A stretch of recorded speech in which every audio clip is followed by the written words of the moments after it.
It is Monday, December 11th, 2023. This is another edition of Baseball Today. That is my man, Trevor Plouffe. I am Chris Rose. Producer Dan along for the ride as well. Just another boring weekend in the baseball offseason world, wasn't it? I love it. I want more stuff to happen, C Yeah. Rose. We got the big fish. Yeah. Now we need all the rest of those little fish to start signing so we can talk about some more stuff. But yes, it's a monumental time in the history of our sport. It really is. I think when we look back at this, Shohei is going to be a fixture in the history of baseball. Him going to the Dodgers I know he was already in the LA market, but it's just, Yeah. Different. this is so right, man. All right, so we've had now a couple days to marinate over the 10-year, $700 million contract with monumental deferrals in it. We don't know exactly what those are still at the time of taping. But now that you've had a couple of days to sit here and think about it even some more, are you more or less shocked about the contract? I think the 700 number still jolts me a little bit, but as we don't have the specifics yet, so we don't know what's deferred. I think once we do have that, I think a lot of people will understand that it's not going to be $70 million a year. That's not what this contract is, and especially with the deferrals, if there's no sort of inflation clause in it. Like, I don't know if I think we talked about this when we did the Talking Baseball up together.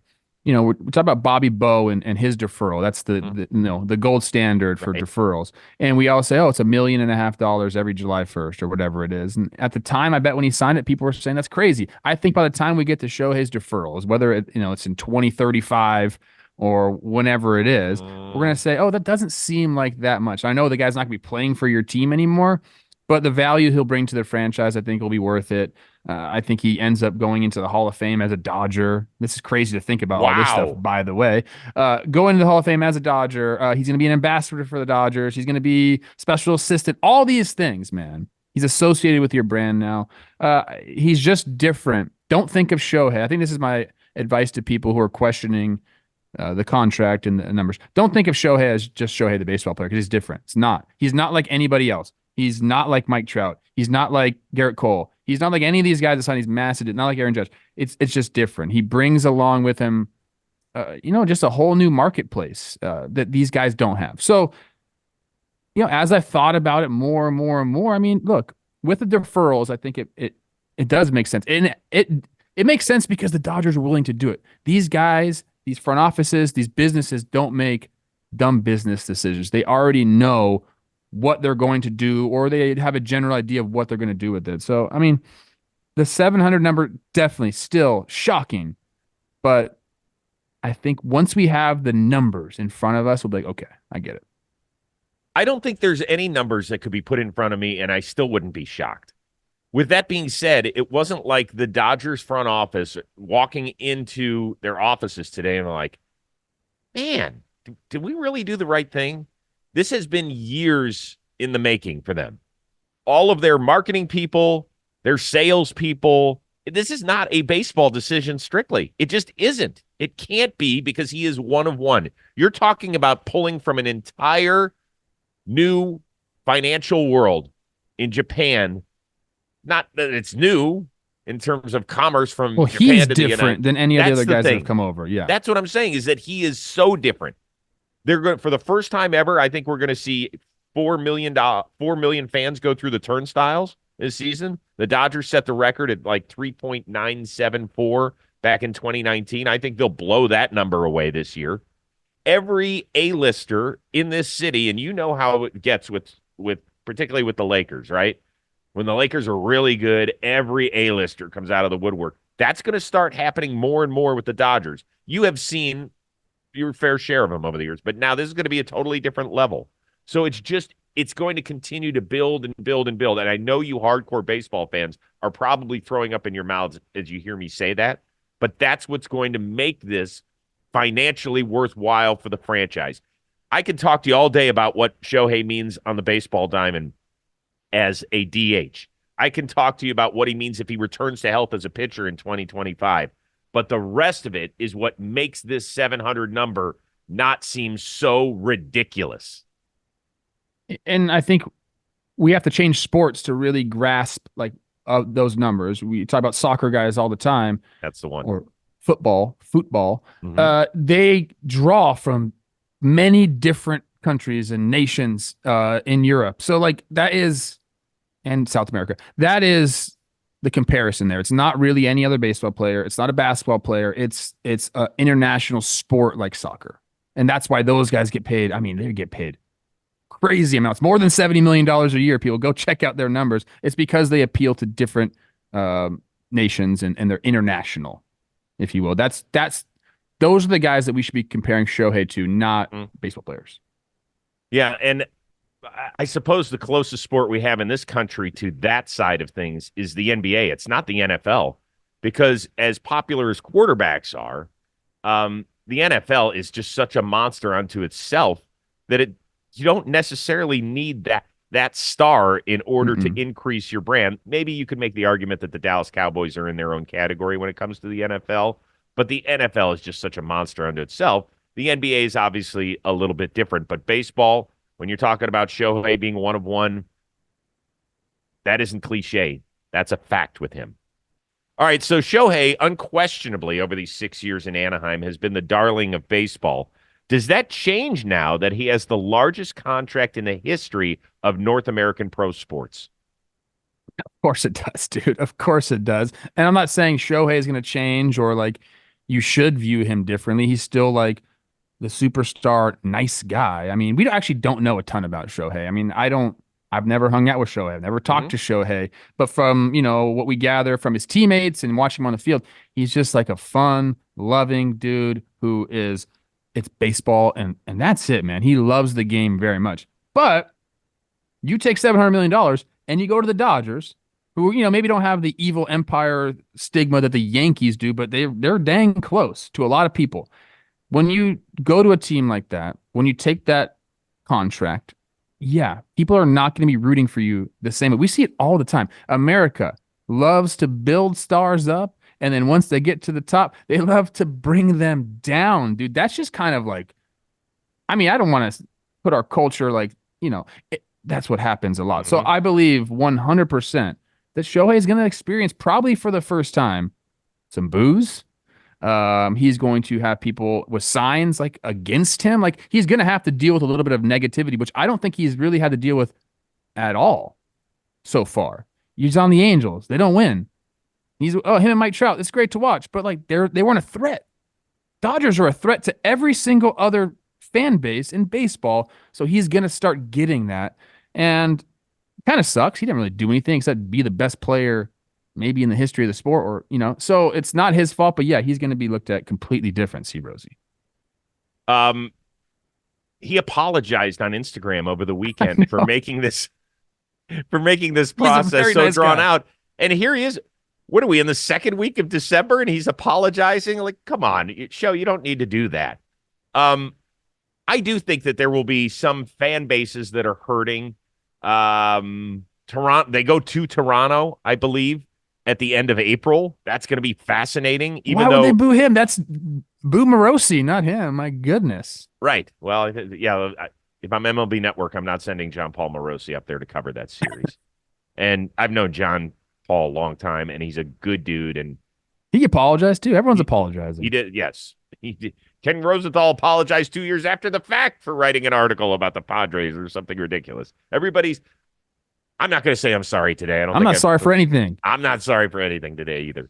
So on Saturday's episode of Talking Baseball, I brought up the comparison of Albert Pujols, who in his dozen years in St. Louis gave them numbers that they had never seen before. He helped them win 2 World Series. He won 3 MVPs, and he left for $240 million. And then he just became a player with a price tag on his forehead.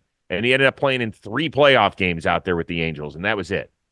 I am going to venture to say that Shohei Ohtani will play in his first playoff games next October in this country, and he will be playing in more than 3. So that Yes. part will be just fine.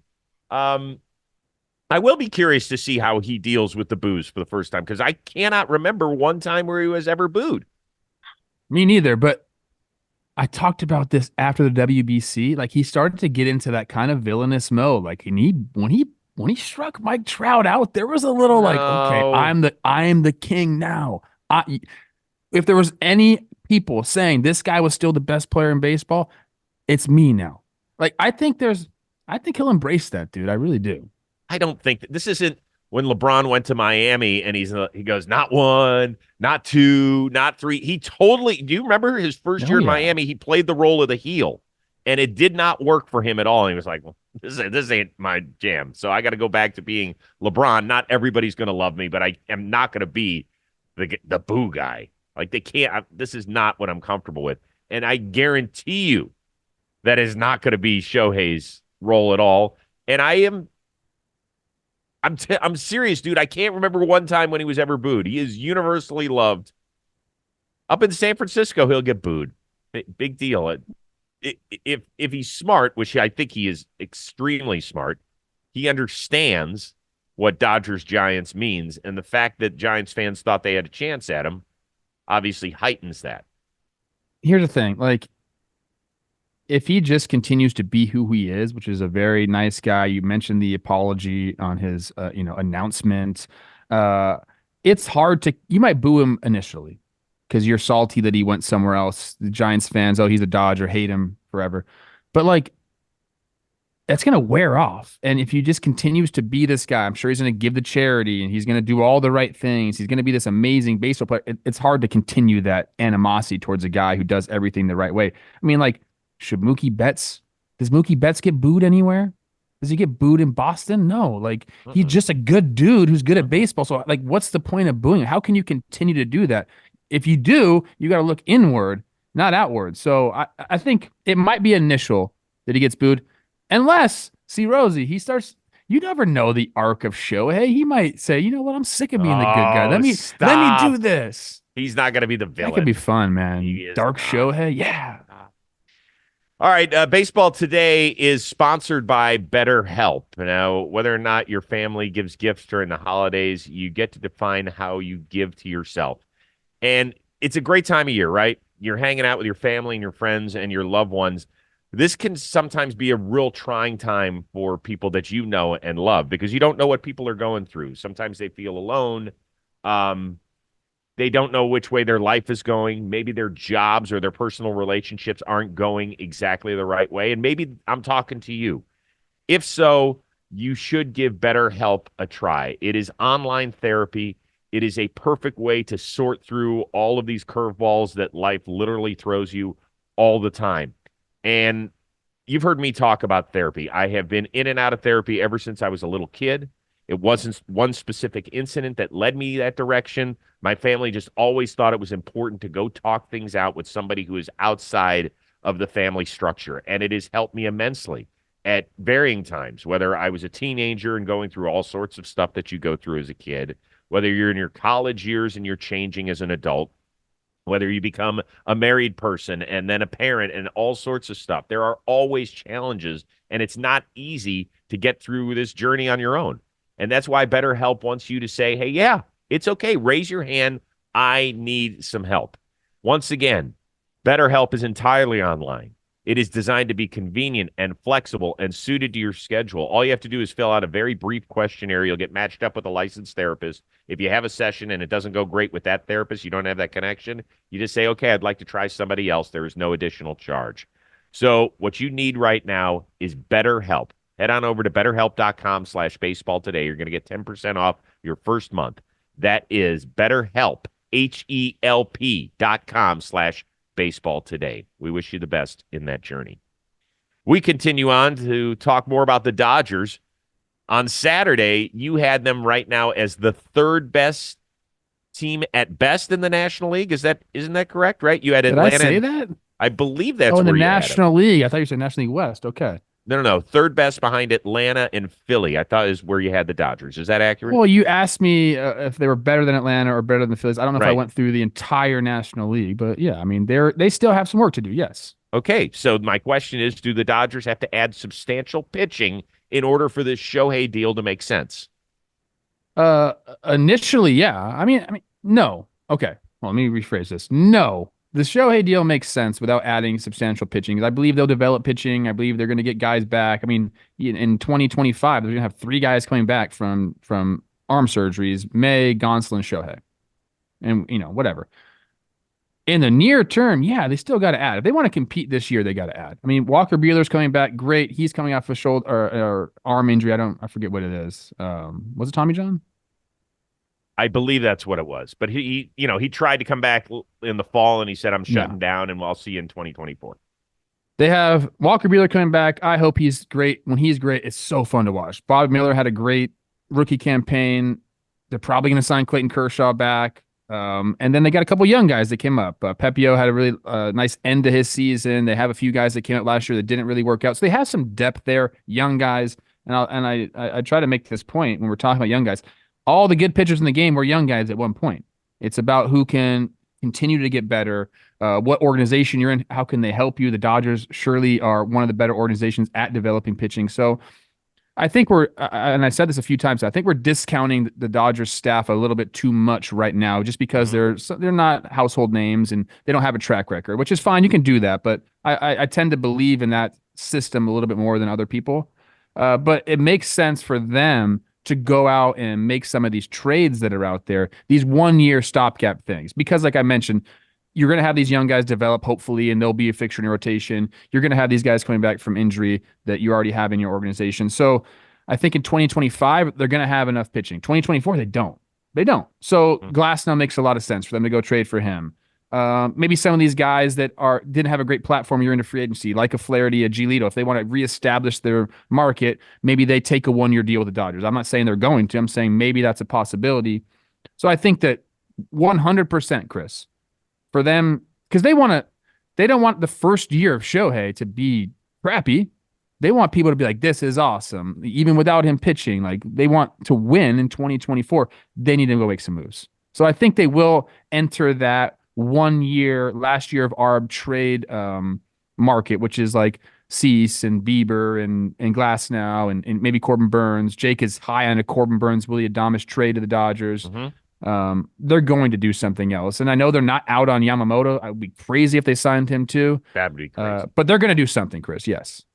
Yeah, they have to do something. I'm sorry, I'm not as up on what they've got in their rotation right now. There's some interesting kids, but there's no way you can go into 2024 feeling like, yep, we got it. That ain't it. That's not how you want to roll. So, by the way, Walker Buehler, let's just clean that up. It was a second Tommy John surgery. So that's one that Dodger fans will be watching closely. We know that everybody's body is different, but Shohei is going to be attempting to do something that Walker Buehler is doing this season. You mentioned Glasnow. We know that he's going to get traded. He would be interested in coming home. I'm sure he's going to make $25 million this year. You did mention Corbin Burns. You mentioned Cease, who I think has more than 1 year of control left, if I'm not mistaken. I think that's what it is. So he might cost a little more from the White Sox, even though he's been up and down. I'm going to throw one out, not just because it's my team, but I think it makes sense. Bieber and Clase. Yeah. Because I also think that the Dodgers need help at the back end, too. And Clase to the Dodgers, too? I'm just telling you, he's not coming off that great a season. But I think that that's something that we'd mentioned on this show. You weren't here, but we talked about it when Jolly was here about the Clase rumors. Bieber, I know for Dodger fans, they might be a little leery of that one because of the injury last season and his strikeout numbers being down significantly. But once again, a Southern California native who's in his walk year, if he's healthy, he's a guy that still can get guys out and a veteran that you could depend on. But they have to do something here. Now, I did talk to an active major league player about the Shohei deal over the weekend. And he said that he thinks the Dodgers, somebody, and this is true, by the way. I did talk to them. Okay. I am a person. No apology coming tomorrow from you? No apologies. And I'm not going to lie to you. I'm not going to tell you their name, but I'm not going to lie to you either. He said he thinks that the Dodgers are going to sell midway through this Ohtani contract, that they don't want to deal with the deferrals. And I don't think he's the only one who's got the big deferrals on the contract. What? You're not buying it? No, I'm not. Okay. It's silly, dude. I mean, to conjecture like that and come on, man. Everybody's entitled to their opinion. Give me some reasoning. What? The deferrals? That's what you're going to get mad about? He's not mad about it. he said he thinks that the way the Dodgers are going about their business, he doesn't agree with it entirely. He was shocked at the $700 million Okay, so your number. guy is older. Okay. I'm gonna try to figure out who it is. Definitely a veteran. A little salty. I don't Keep think going. he's salty at all, Well, to sounds be like honest it. with you. No. He had an opinion. I said, well, what do you think of it? He goes, I think that they put themselves in a corner where they're going to have to trade a lot of their young guys and gut their system. I said, but I don't think they're Why? gutting their system Why? because they have made big trades before and they've always just replenished it. So if you have enough faith in your ability to draft and develop, then why wouldn't you trade guys? Who are they gutting their system for? I think, well, you and I both just said that they have to go get arms. Yeah, but that's not gonna gut your system. To go get a 1 year rental is not gutting your system. We've seen it. Look at what I look think what it'll it be took to more get than that. Juan Soto. Dude, I wouldn't be surprised if Glasnow and a Rosarena end up in Los Angeles. That would cost you significantly more. I propose the Bieber and Class A. That would cost you significantly more because you've got a closer who's under control Not for gutting your years. system, though. Not gutting your But system. I agree, you're not gutting your system, but you would admit that because of the Shohei deal, they don't want to come out, make the playoffs again, and get bounced in the first round like they have now in consecutive It's years. a big possibility, people. The playoffs are hard. I mean, that's a possibility. Dodgers fans know that. Like it's this signing Shohei doesn't guarantee that they're going to win the World Series every freaking year. Of I course mean, not. it's look if they look. Okay, they might have a plan to sell. You know, whether it's the TV rights scaring them, even though they're on a whole different ball Yeah, game they're in a because of it. different stratosphere. I don't think so, man. Okay. Yeah, just telling you. All right, let's move on. Which fan base is most hurt or confused right now by the Ohtani decision? Angels, because he's finally gone. The Jays, because everybody thought on Friday for several hours he was going north of the border. The Giants, because they still have failed to get a star out there. The Mets or Yankees, because they were seemingly never in the discussion or some other team out there. I'm gonna go with most hurt, and I think it's the Giants. I mean, for obvious reasons. I mean, Shohei Ohtani is a Dodger now, and you hate the Dodgers. If you're a San Francisco Giants fan, that is your arch nemesis. So, like, that's not good for you, and especially because you had Carlos Correa until you didn't. You never really had Aaron Judge, but you were in the running. Judge. Arson, whatever. You never really had him, but you thought maybe for a second you did, and so your ownership has been telling you we're going to go out and get these stars. We're going to get these stars, but it takes two to tango, and they haven't been able to do it. So I think they're probably the most hurt. Like they need somebody, and there's nobody like those guys unless they go out and try to get Juan Soto next year. Which we'll see how that goes. But this was a big chance for a lot of different teams to really turn their entire franchise around. Now I don't know what their financials are if they could afford what the Dodgers could afford. I'm assuming they probably could. But I think if you're listing those teams, I think the Jays really that was like a pipe dream. I said that on our show. I don't feel like they really thought it was real ever, except for the 30 minutes that we thought he was on the plane or whatever it was. The Angels, they've had a lot of time to cope with this. I think they're kind of over it. They expected it. Like they've been through it all with him. So I don't think they're there anymore. Mets and Yankees, I don't think ever thought they had a chance because we thought they were going to be Shohei was going to be on the West Coast. Interesting though that like they didn't even. Steve Cohen has come out and said that Shohei's agent, never even really contacted him. Mm-hmm. So that's interesting. But I think those teams you listed, it's the Giants who are the most hurt, man, because they don't have a direction right now. And they see this mega star going to their rival. And it's like, dude, where do we stand? What are we doing? Yeah, we got Bob Melvin. Great. But like, what else we got here? Right. I'm going to go off the board. I am going with the San Diego Padres. Okay. Because in a 48-hour span, they traded their best hitter. Although I think the return was okay. They still traded the only guy who had a higher than 800 OPS among their regular hitters a season ago. And they watched Shohei Ohtani walk into their division. And now it feels like they're the third best team in that division. They still have a ton of talent. And they still are going to add payroll, in my opinion.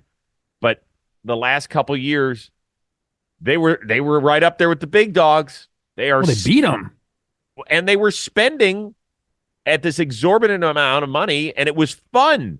And San Diego was lit. It was fun to watch games down there at Petco. And I still think that they're going to be a solid team, and I think they're going to be in the wild card chase.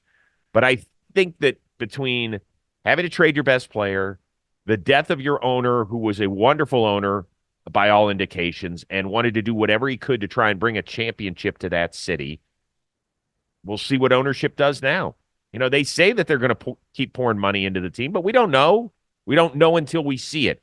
So I think that they're the ones that are most shell-shocked. I just saw my buddy Daniel Jeremiah from NFL Network yesterday. He is the biggest Padres fan I know. He doesn't want to talk about football when I see him. He just wants to talk Padres, and he loves to listen to this show. And he digs you. He thinks you're pretty good at this. So obviously you fooled somebody. And, I was like, how you doing? He goes, well, I'm all right. I'm okay. I'm okay. Because I think we'll be fine. He's always the eternal optimist because he's such a good dude. But I could see it a little bit in his eyes yesterday that he's a little bit defeated based on where they were like a year ago and 2 years ago. I think they're a little bit like, Okay, I can see that, but I'm high on the Padres still, and maybe that's just I'm just stupid, and I was last year, and it didn't really work out for them. But I think I agree with you. We'll see them competing for a wild card, if not the NL West, dude. I know the Dodgers are really great in the regular season, and they're going to win right around 95 to 100 games. I get that. But I think they got a chance, man. I really do. I think, yeah, they need to make some moves, and surely they're not done this offseason, whether that's trades and trying to free up some more money, or whether that's going out and signing somebody. There's a lot of people left out there that could help a ball club. Like, we just got the big guy to fall. Now all the other guys are going to start going too. So if they make the right moves, shed some money where they need to, I think the Padres are still in a really, really good spot. I do. All right, last thing. Now that the Ohtani deal is signed, do you think we will find out the name of his dog finally? A lot of people said that was a rented dog just to get Shohei, even more likable for people. But I don't know. What do you think his dog's name is? I don't have a dog. I have no idea. I have no I idea. have a dog. I don't know what the dog's name is. There were the rumors that the dog was named after the team that he was going to sign with. So there's Dodger the dog. I'm not buying that. No freaking chance his name is Dodger. Yeah, I don't think so. But it's definitely going to get asked at the introductory news conference, particularly in L.A., because all the silly little they're going to be like, on the local news, they're going to be like, and one other thing about Shohei Ohtani. His dog got so much attention, and we finally found out the answer to the question everybody wanted to know, which I guess you can throw us in that category since I just asked this stupid question. What if his name is Rose? Oh, then you really it's a had cute dog me name, over. Actually, Rose. Yeah, it is cute. Okay. Adorable. All right, we're back at this again in the middle of the week. That'll be fun. Hopefully we'll get some more action, some trades, some signings. Let's go. You think Shohei's mean to his dog? Absolutely not. And he's ever kicked his dog? Shut up. We got to end the show now before you and I, our friendship is beyond repair. Don't you dare do that. You listen to you chuckling. Shohei has hired someone to discipline his dogs. I can't. He's like, I can't. That's enough. Done with you now. For our one-of-a-kind producer, Dan Rourke, and the uber-talented but mean dog dude, Trevor Plouffe, I am Chris Rose. We will see you Wednesday on Baseball Today.